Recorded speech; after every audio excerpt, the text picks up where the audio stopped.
Hi everyone, welcome to my YouTube channel. आज हम पढ़ने वाले हैं integrated rate equation of zero order reaction and first order reaction, उनके ग्राफ और half life of the reaction. उसके बाद हम पढ़ेंगे pseudo first order reaction followed by factors affecting the reaction rate. Integrated rate equation ये हर एक order के लिए डिफरेंट आएगी। तो सबसे पहले हम देखते हैं ज़ीरो ऑर्डर रिएक्शन के लिए इंटीग्रेटेड रेट इक्वेशन। नाम में ही इंटीग्रेटेड है, मतलब ज़रूर डेरिवेशन में इंटीग्रेशन मैथमेटिकल टूल इन्वॉल्व होगा। ठीक है, तो यहाँ पर हमने देखा कि ए जो है हमने एज ए रिएक्टेंट लिया है और वो प्रोडक्ट में कन्वर्ट हो रहा है। अब ज़ीरो ऑर्डर रिएक्शन का क्या मतलब है, जो हमारी रेट है वो रिएक्टेंट की कंसेंट्रेशन की पावर ज़ीरो होगी। ठीक है, किसी भी चीज़ की पावर ज़ीरो क्या होती है, 1। तो इसका मतलब आप ये भी बोल सकते हैं कि rate is independent of the concentration of reactant in zero order reaction. Simple. ठीक है, तो हमने ये लास्ट क्लास में देख लिया था कि हम ये चीज़ लिखते कैसे हैं। ठीक है, तो यहाँ पर हमने रेट को लिख दिया है रेट लॉ को यूज़ करके, राइट। फिर अब यहाँ पर हमने क्या किया कि माइनस क्यों आया है, क्योंकि यहाँ पर हमारी रिएक्टेंट की कंसेंट्रेशन विथ टाइम डिक्रीज़ हो रही है, इसलिए यहाँ पर माइनस आया है। ठीक है, फिर यहाँ पे है माइनस डी ए, मतलब concentration of A divided by D T is equals to K.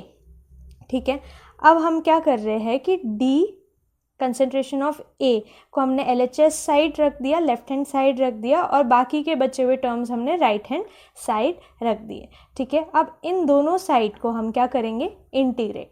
ठीक है, इंटीग्रेटिंग बोथ साइड्स।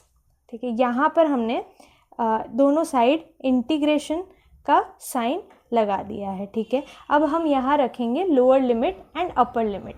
ठीक है, अब कंसेंट्रेशन ऑफ ए है वो कहाँ से कहाँ तक है, हम ऐसे बोल रहे हैं, तो हम बोल रहे हैं A0 से AT तक। इसका मतलब ये है, A0 का मतलब होता है at time equals to 0 concentration of A is A0। At time equals to T concentration of A is AT। ठीक है, सिमिलरली यहाँ पर डी टी की भी लोअर से अपर लिमिट हम रखेंगे। तो टाइम इक्वल्स टू 0 से टाइम इक्वल्स टू टी तक हमने यहाँ पे वैल्यू रख दी है। करेक्ट, ये वाला स्टेप समझ में आ गया। अब कि यहाँ पर ये जो डी है दैट इज़ डिफ्रेंसिएशन का साइन है और ये है इंटीग्रेशन का, तो ये आपस में क्या हो गए, कैंसिल आउट। ठीक है, तो यहाँ पर हमने कंसेंट्रेशन लिख दी है ए की।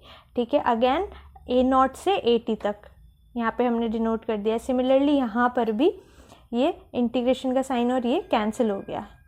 ठीक है, तो यहाँ पर भी हमने क्या लिख दी है, लिमिट 0 से t तक, t की। ठीक है, अब क्या करना होता है कि यहाँ पर जो अपर लिमिट है उसको माइनस करते हैं हम लोअर लिमिट से। ठीक है, सिमिलरली यहाँ पर भी जो अपर लिमिट है इसको हम माइनस करते हैं लोअर लिमिट से। तो यहाँ पर क्या है अपर लिमिट 80, तो यहाँ लिख दिया 80 माइनस A0, यहाँ लिख दिया A0। ठीक है, is equals to as it is लिखा minus K as it is लिखा। क्यों, क्योंकि के क्या है हमारे यहाँ पे कांस्टेंट, इसलिए वहाँ उसको कोई फ़र्क नहीं पड़ेगा, वो ऐसा का ऐसा चलता जाएगा इक्वेशन में। अब यहाँ पर क्या है टी की अपर लिमिट क्या है, स्मॉल टी, ये रहा टी, माइनस लोअर लिमिट क्या है 0, यहाँ लिख दिया हमने 0। तो ये हमारी इक्वेशन आ गई। अब हमें सिंपली इसको सॉल्व करना है। के इंटू टी कितना हो गया, माइनस के इंटू टी क्या हो गया, माइनस के टी, और के इंटू 0 हो गया 0। तो इसे सॉल्व करके हमें ये इक्वेशन मिल गई। ठीक है, अब यहाँ पर हमने इसे रीअरेंज किया है। ठीक है, AT को हमने लेफ्ट हैंड साइड रख दिया है और रेस्ट ऑफ द टर्म्स को हमने राइट साइड रख दिया है। अब ये जो इक्वेशन है हम मैथ्स में पढ़ते हैं, ये है स्ट्रेट लाइन की इक्वेशन। ठीक है, तो यहाँ पर ये होता है y, ठीक है, equals to mx plus C, right. तो ये हो गया आपका y मतलब ये y एक्सिस पर आएगा AT का टर्म जब हम ग्राफ बनाएंगे। तो यहाँ पर हमने ग्राफ बनाया, तो यहाँ पर हमने y एक्सिस पर AT लिख दिया है। ठीक है, अब हम देखते हैं mx टर्म। ठीक है, जो x है वो भी वेरिएबल होगा और x एक्सिस पे होगा। तो इन दोनों में से वेरिएबल क्या है, यहाँ पर टाइम वेरिएबल है, तो जो t है ये क्या है x, इसलिए हमने x एक्सिस पर क्या लिख दिया है, टाइम। ठीक है, m क्या होता है, यहाँ पे स्लोप होता है। ठीक है, ये जो लाइन है इसकी स्लोप क्या है, तो यहाँ पर x के आगे m है, यहाँ पर x हमारा t है, तो इसके आगे क्या है, माइनस k, तो हमारी जो स्लोप है इसकी वैल्यू क्या हो जाएगी, माइनस k, राइट। और k हमारा रेट कांस्टेंट है ही।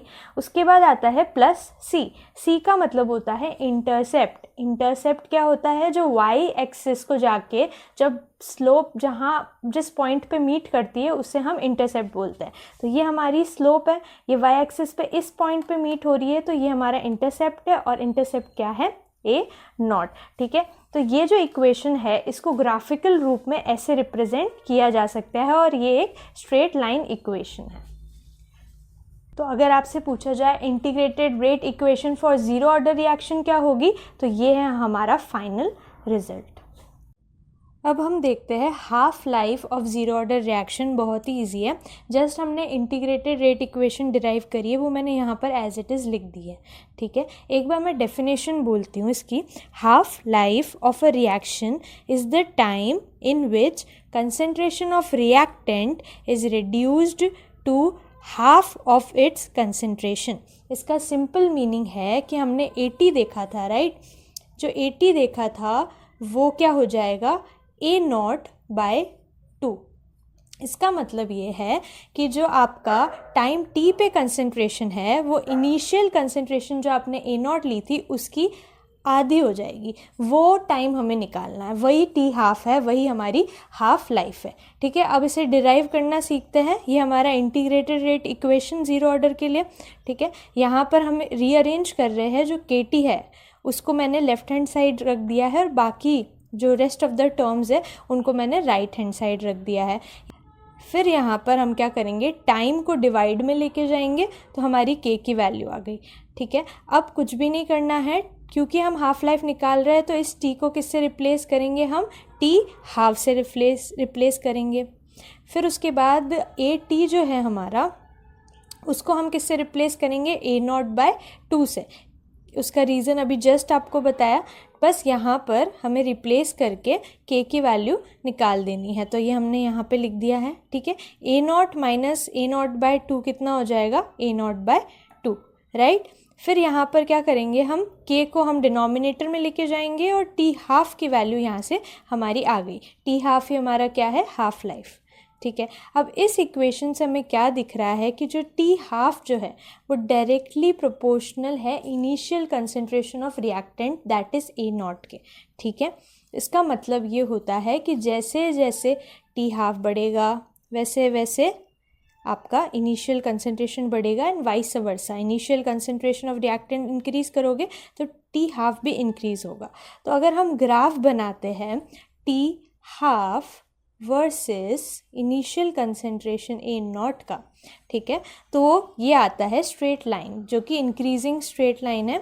सिंपली यहाँ पर क्या होगा कि जैसे जैसे टी हाफ इंक्रीज़ होगा वैसे वैसे आपका ए नॉट भी इंक्रीज़ होगा, इसलिए हमारे पास स्ट्रेट लाइन आएगी। ठीक है, टी हाफ जब ये रहेगा तो हमारा ए नॉट यहाँ पर ये है, हमने टी हाफ इंक्रीज़ किया यहाँ पर, तो आपका ए नॉट भी यहाँ पर आया, ये भी इंक्रीज़ हुआ।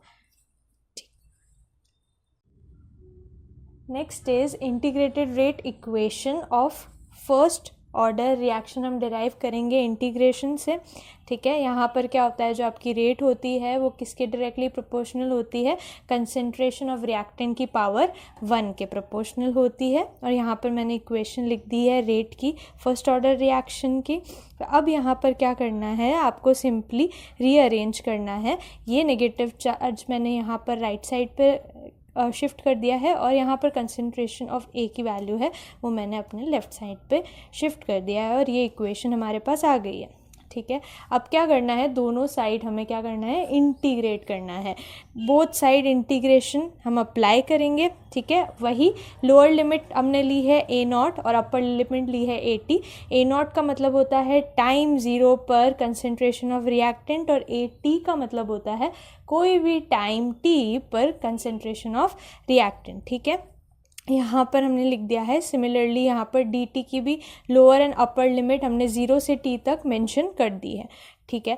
फिर अब क्या होता है कि जो डिफ्रेंसिएशन होता है dA/A का, वो होता है ln ऑफ A। अब ये रूल है, ठीक है, ये आपको याद रखना है, ये रूल है, ठीक है। अब हमने क्या किया, लोअर और अपर लिमिट ब्रैकेट लगाकर यहाँ पर लिख दी है A0 to AT, और यहाँ पर टाइम को 0 से T तक लिख दिया है, ठीक है। अब यहाँ से अब इधर आते हैं, हमने क्या सीखा था कि जो ऊपर वाली लिमिट होगी उसको माइनस कर देंगे नीचे वाले लिमिट से, दोनों साइड, यहाँ पर भी इधर ऊपर वाले लिमिट को नीचे वाले लिमिट से माइनस कर देंगे, तो हमारे पास क्या आ जाएगा, ln of AT minus ln A0 equals to minus KT, ठीक है। अब इस इक्वेशन को मैंने रीअरेंज कर दी है, ठीक है। रीअरेंज करने के बाद हमारा राइट हैंड साइड को लेफ़्ट साइड में रखा है और लेफ़्ट साइड को राइट साइड में किया है, तो जो साइंस है वो डिफरेंट हो गए। तो यहाँ पर आप देख सकते हैं ln of A0 minus ln of AT is equals to KT, ठीक है। अब एक और रूल होता है जो कहता है जब ln A minus ln B दे रखा हो तो आप इसको ऐसे भी लिख सकते हैं ln A divide by B, या फिर ln A divide by B दे रखा है तो आप इसको ऐसे भी लिख सकते हैं ln A minus ln of B। तो यहाँ पर हमने, यहाँ पर A क्या है, A0, और B क्या है, AT, तो यहाँ पर ln A0 minus ln AT को हम लिख सकते हैं ln A0 divide by AT is equals to KT, ठीक है। अब यहाँ पर हमने क्या किया है, ln को रिप्लेस किया है, जो हमारा ln उसको हम ऐसे भी लिख सकते हैं 2.303 log, ठीक है। तो यहाँ पर हमने ln को रिप्लेस कर दिया है 2.303 log, ठीक है। अब यहाँ पर हमने रेट कांस्टेंट k को निकाला है और पूरी इक्वेशन रीअरेंज कर दी है, तो यहाँ पर हमारे पास फॉर्मूला आ गया है integrated rate equation of first order reaction. अब हम देखते हैं graph related to integrated rate equation of first order reaction. यहाँ पे मैंने इक्वेशन लिख दी है। अब यहाँ पर हमें इसे सिंपली रीअरेंज करना है। टाइम जो है आपका लेफ्ट हैंड साइड पे जाके न्यूमरेटर बनेगा 2.303, यहाँ डिनोमिनेटर में आएगा और ये इक्वेशन आएगी। अभी हमने देखा कि इसको हम कैसे लिख सकते हैं, log A बाय B को हम log A minus log B भी लिख सकते हैं, तो यहाँ पर हमने इसको ऐसे लिख दिया। अब अगेन रीअरेंज किया है, log कंसंट्रेशन ऑफ AT को मैंने लेफ़्ट हैंड साइड पे रखा है और बाकी सारी टर्म्स को राइट साइड में रखा है। और अभी हमने देखी थी कि ये क्या है, स्ट्रेट लाइन इक्वेशन है, y is equals to mx plus c। तो यहाँ पर आपका जो y है, वेरिएबल है, वो आएगा y एक्सिस पे, जो कि है log AT। यहाँ पे मैंने y एक्सिस पे लिख दिया है log AT, और हमारा आता है x, ये भी वेरिएबल है। यहाँ पर इस इक्वेशन में वेरिएबल यहाँ टाइम है, तो ये क्या हो जाएगा, x की वैल्यू, और x की वैल्यू लिख देंगे हम x एक्सिस पे, यहाँ पे लिख दी है टाइम, और x के आगे क्या लगा है, m मतलब होता है स्लोप। स्लोप हमेशा क्या होती है, कांस्टेंट। तो यहाँ पर t के आगे क्या है, माइनस k डिवाइडेड बाय 2.303, और यही क्या है, हमारी स्लोप है, ये हमारी स्लोप है। फिर उसके बाद c होता है हमारा इंटरसेप्ट। इंटरसेप्ट मतलब वो वैल्यू जो y एक्सिस पर होती है, जो आपके जो स्ट्रेट लाइन है उससे मीट करती है y एक्सिस पे जाके, तो ये वैल्यू आपकी क्या आ जाएगी, log A0, ठीक है। नेक्स्ट है half life of first order reaction. First order reaction यहाँ पे लिख दी है मैंने, और हाफ लाइफ की डेफिनेशन जस्ट मैंने बता दी थी, ऐसा टाइम जहाँ पर आपकी जो कंसंट्रेशन ऑफ द रिएक्टेंट है वो इनिशियल कंसंट्रेशन की हाफ हो जाए, तो इसलिए टी हाफ हम लिख देंगे टी की जगह, और A0/2 लिख देंगे हम AT की जगह, और यहाँ पर हमने रिप्लेस करके इक्वेशन लिख दी है, ठीक है। अब यहाँ पर क्या होगा कि A0 से A0 तो हो जाएगा कैंसिल, और ये 2 ऊपर चला जाएगा न्यूमरेटर में, तो log 2 हो जाएगा, और log 2 की वैल्यू होती है 0.301, ठीक है। हमने इसको मल्टीप्लाई किया तो हमारे पास आया 0.693, और टी हाफ की वैल्यू आ गई 0.693 अपॉन k। यहाँ पर हमें क्या दिख रहा है कि जो टी हाफ है वो इनिशियल कंसंट्रेशन ऑफ रिएक्टेंट पे डिपेंड नहीं करता है। वहीं हमने जब ज़ीरो ऑर्डर पढ़ी थी तब T half was directly proportional to initial concentration. ठीक है, तो यहाँ पर क्योंकि टी हाफ इनिशियल कंसंट्रेशन पे डिपेंड नहीं करता है तो स्लोप क्या हो जाएगी, ज़ीरो। तो यहाँ पर हमने टी हाफ शो किया है और इसकी इनिशियल कंसंट्रेशन आप कितनी भी बढ़ाते जाओ टी हाफ की वैल्यू ये सेम रहती है, ये जो वैल्यू आ रही है यही रहेगी, चेंज नहीं होगी। ठीक है, तो ये एक डिफरेंस हो गया फर्स्ट ऑर्डर और ज़ीरो ऑर्डर में हाफ लाइफ के बेसिस पे। और एक चीज़ और हमने देखी थी कि फर्स्ट ऑर्डर और ज़ीरो ऑर्डर की जो नॉर्मल इंटीग्रेटेड रेट इक्वेशन आई थी दोनों में ही स्लोप क्या थी, नेगेटिव, इसलिए हमारा डिक्रीजिंग ग्राफ आया था। ठीक है, next is pseudo first order reaction. तो यहाँ पर सूडो का मतलब होता है फॉल्स, और ये नाम क्यों पड़ा वो अभी आपको क्लियरली समझ में आ जाएगा।